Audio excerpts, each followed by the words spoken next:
अभी इस वीडियो में हम सैलरी की बात करते हैं, सैलरी कितनी मिलती है, क्योंकि एक्सपेंसेस जो मिलते हैं वो खर्च भी काफ़ी हद तक हो जाते हैं, क्योंकि मेडिकल रैप पे तो सेविंग होती है एक्सपेंसेस की, बट मेडिकल रैप के ऊपर जैसे आप प्रमोशन लेते हैं तो एक्सपेंसेस हम सेव नहीं कर पाते, ऑलमोस्ट वो खर्च हो ही जाता है। ठीक है, तो इस वीडियो में मैं सैलरी की सिर्फ बात करूंगा। इन सैलरी के अलावा एक्सपेंसेस और मिलता है सभी स्टेज पे, और एक्सपेंस भी बढ़ता चला जाता है। ठीक है चलिए सैलरी के बारे में बात करता हूँ। जब कोई फ्रेशर कैंडिडेट फार्मा के अंदर बिल्कुल न्यू आता है, फिर फ्रेशर कैंडिडेट को जो स्टार्टिंग पैकेज मिलता है वो 1.2 से मिलता है, मतलब 10,000 के आसपास पर मंथ से लेके 20,000 के बीच में सैलरी मिलती है। आप लोग सुन के चौंक रहे होंगे कि हाँ 20,000 भी फ्रेशर को मिलता है।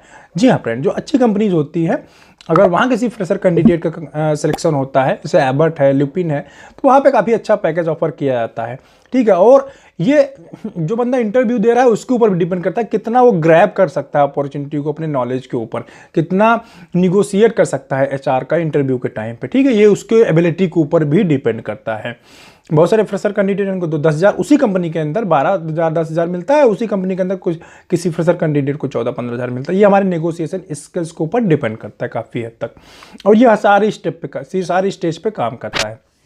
तो पहला जो कंडीशन है, पहला जो स्टेप है वो है मेडिकल रिप्रेजेंटेटिव एमआर की, जिसमें स्टार्टिंग पैकेज 1.2 से 2 तक मिलता है। ठीक है, 2 लाख तक का पैकेज, लगभग 2,20,000 के आसपास का पैकेज ऑफर होता है। जैसे मेडिकल रिप्रेजेंटेटिव थोड़ा सा एक्सपीरियंस हो जाता है, मतलब 2 साल का उसको एक्सपीरियंस हो जाता है, तो फिर वो कंपनी चेंज करता है। आप और अच्छी कंपनी और छोटी कंपनी से बड़ी कंपनी के अंदर अपने आप को अपग्रेड करते हैं, तो आपका पैकेज जो होता है वो 2 लाख से बढ़ के 4.5 लाख तक हो सकता है। 4.5-5 लाख तक का पैकेज आपका हो सकता है, जो प्रेजेंट टाइम में अभी 2019 खत्म हो रहा है, दिसंबर चल रहा है 2019 का, इस टाइम का मैं सिनेरियो बता रहा हूं। एक मेडिकल रिप्रेजेंटेटिव का पैकेज 2.0 से 5.0 तक रेंज कर रहा है प्रेजेंट टाइम में। बहुत सारे लोगों को ये शॉकिंग लगेगा, यार ये तो एरिया मैनेजर की सैलरी है। बिल्कुल परफेक्ट है, अच्छी कंपनीज इतना ऑफर कर रही हैं। मेरे ऐसे बहुत सारे जो मेरे अंडर में लोग काम किए हुए मेडिकल रिप्रेजेंटेटिव प्रेजेंट टाइम में इतना पैकेज ले रहे हैं। इवन एबर्ट में भी मेरा एक कलीग था जो मेरे साथ काम कर रहा था, अभी एबर्ट में है, वो गाजियाबाद में काम कर रहा है, उसका भी पैकेज 4.5 है। ठीक है, उसको ज़्यादा एक्सपीरियंस नहीं है, 2-3 साल का एक्सपीरियंस है। चलिए, खांसी को थोड़ा वीडियो में इग्नोर करिएगा। उसके बाद ये होगा मेडिकल सॉरी ये मेडिकल रिप्रेजेंटेटिव की सैलरी हो गई। तभी तक 5 लाख के आसपास का लगभग सैलरी मिल जाता है, जो हाईएस्ट पैकेज की तरफ मैं बता रहा हूँ। 2 से लेके 5 लाख के बीच में एक्सपीरियंस कैंडिडेट, फ्रेशर 1 से लेके 2 लाख के बीच में। उसके बाद आता है मेडिकल रिप्रेजेंटेटिव के बाद जो अगला स्टेप होता है, प्रमोशन होता है, वो एरिया मैनेजर का। एरिया मैनेजर की जो छोटी कंपनीज है वहाँ पे सैलरी आती है 3.5 लाख एनुअल, जो कि पैकेज सारे एनुअल में बता रहा हूँ। तो 3.5 टू 8.5 या 9 कह सकते हैं। 3.5 लाख से लेके 8.5 या 9 लाख तक का पैकेज एरिया मैनेजर को ऑफर किया जाता है डिफरेंट कंपनीज में। अभी क्या कोई एरिया मैनेजर किसी बड़ी कंपनी के अंदर काम कर रहा है, वो 8.5 लाख पैकेज पे ज्वाइन किया, तो उसको प्रमोशन होगा, मतलब अगले साल ग्रोथ लगेगा तो बढ़ के 9-10 भी पहुंच जाता है। तो अभी प्रेजेंट टाइम में जो है एरिया मैनेजर 10 लाख के पैकेज पे भी आराम से वर्क कर रहे हैं अच्छी कंपनी के अंदर। सेकंड स्टेप 3.5 लाख से लेके 8.5 लाख तक बहुत ही यूजुअल पैकेज में बता रहा हूँ, करने वाले 9-10 पे भी काम कर रहे हैं, बट इतना पैकेज बहुत यूजुअल हो गया है। ये 3.5 लोअर, 4.5, 5, 5.5, 6 तक मिडिल क्लास कंपनी, और 6 के ऊपर जो है 7-8 के आसपास जो टॉप लेवल की कंपनी है, उसमें एरिया मैनेजर को सैलरी मिलती है।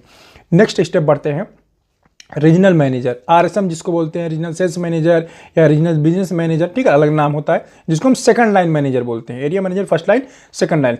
सेकंड लाइन का जो पैकेज स्टार्टिंग होता है वो 6 लाख से होता है।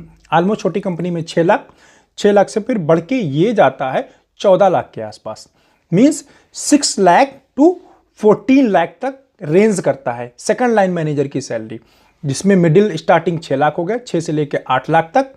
मिडिल क्लास जो कंपनी छोटी लेवल में जो एरिया में रीजनल मैनेजर होते हैं 6 लाख से लेके 8 लाख, उसके बाद 8 से लेके 11-12 लाख तक, 12 लाख से 14 लाख के आसपास। ठीक है, सेकंड लाइन का पैकेज जहां तक प्रेजेंट टाइम में रेंज कर रहा है।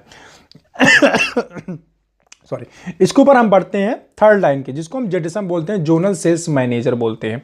ठीक है, अलग अलग कंपनी में अलग अलग कई बार डिजिग्नेशन का नाम दे दिया जाता है, लेकिन जो मोस्ट एक्सेप्टेबल डिजिग्नेशन है मैं उसी वाइज काउंट कर रहा हूँ, उसी के अनुसार बता रहा हूँ।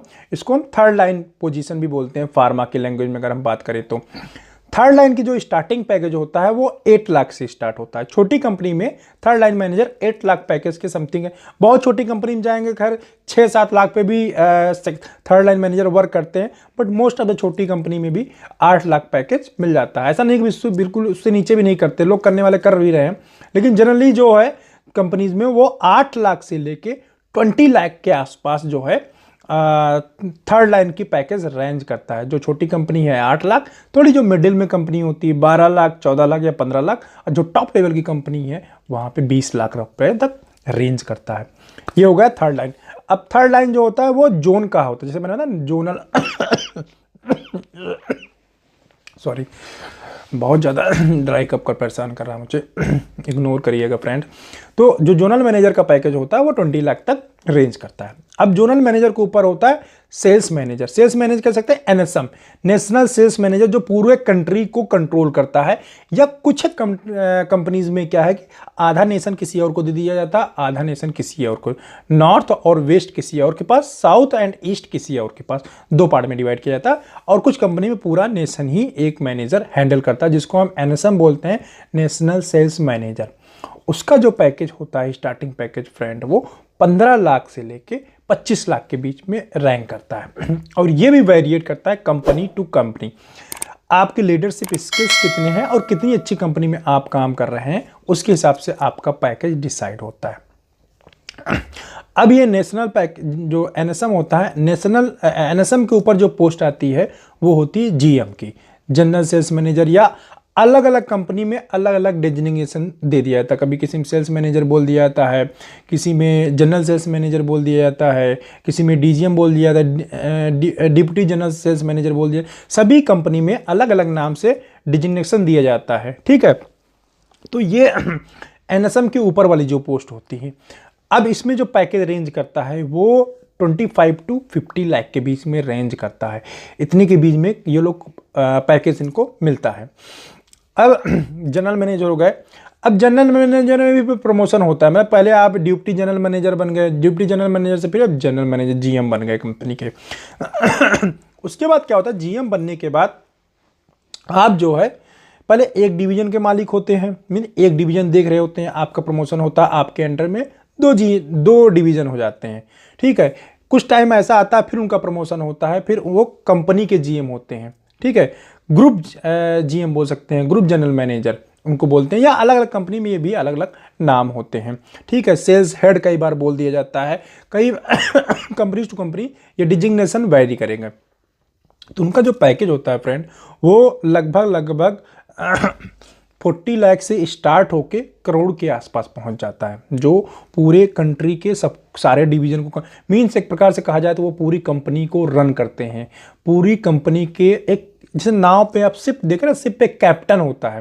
कैप्टन बिल्कुल डायरेक्शन शो करता है कि जो अपनी नाव है, शिप है, वो किस डायरेक्शन में जाएगी, डायरेक्शन देने का काम करता है। सेम वैसे सेल्स हेड होते हैं या एमडी होते हैं कंपनी के, वो डायरेक्शन देने कंपनी को काम करते हैं, किस डायरेक्शन में कंपनी जाएगी, कितना प्रॉफिट मार्जिन, सब कुछ डिसाइड वही करते हैं।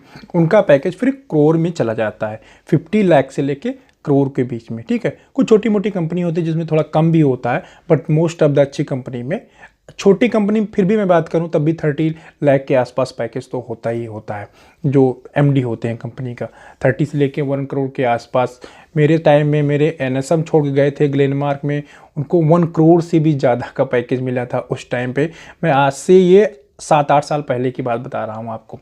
ठीक है, जिस समय वो छोड़ के गए थे। अब तो खैर काफ़ी हायर पैकेज हो गया है। अब देखिए, सिर्फ इतना ही पैकेज नहीं होता है, जैसे एरिया में MR, area manager, second line manager and third line manager, इन सभी लोगों को इंसेंटिव्स मिलते हैं फ्रेंड। जब वो टारगेट अचीव करते हैं तो सबको अपने अपने डिफरेंट इंसेंटिव्स होते हैं। बट जो अपर मैनेजमेंट है उसको इंसेंटिव नहीं मिलता। जो जीएम सेल्स होते हैं उनको इंसेंटिव मिलता है, उनको प्रॉफिट शेयर मिलता है एक्चुअली कंपनीज के अंदर। मोस्ट ऑफ द कंपनीज के अंदर क्या होता है, जो भी प्रॉफिट आता है कंपनी का उसमें कुछ परसेंटेज उनको दे दिया जाता है।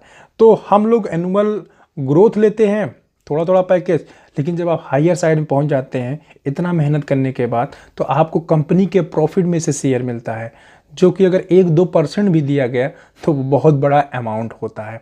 यही रीज़न है कि फार्मा में जो लोग ऊपर चले जाते हैं, बिल्कुल टॉप मैनेजमेंट में पहुंच जाते हैं, वो लोग कुछ टाइम काम करने के बाद अपने आप को डेवलप कर लेते हैं या फाइनेंशियली इतना ज़्यादा स्ट्रांग हो जाते हैं कि वो अपनी खुद की कंपनी भी लॉन्च कर पाते हैं एक अच्छे बजट के साथ और एक अच्छे रेपुटेशन के साथ में।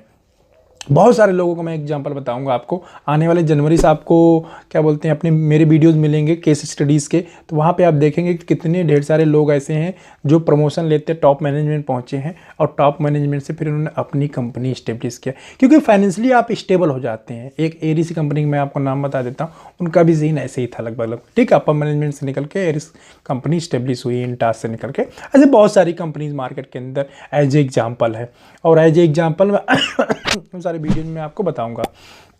तो जो लोग इंटरेस्टेड थे जानने में कि किसको कितना पैकेज मिलता है, या बहुत सारे लोग जो कोसते रहते हैं कि फार्मा के अंदर सैलरी नहीं है, ग्रोथ नहीं है, फ्रेंड काम करके देखो, मेहनत करना पड़ता है आपको ऊपर जाने के लिए। एक बार तो मेहनत करना पड़ेगा, एक बार आप टॉप मैनेजमेंट में पहुंच गए ना, फिर तो फाइनेंशियली लाइफ बन जाती है। लाइफ बोलते हैं लाइफ सेट हो जाना, लाइफ सेट ही हो जाती है अगर आप सही डायरेक्शन से अपने आप को ग्रो करके लेके गए हैं तो।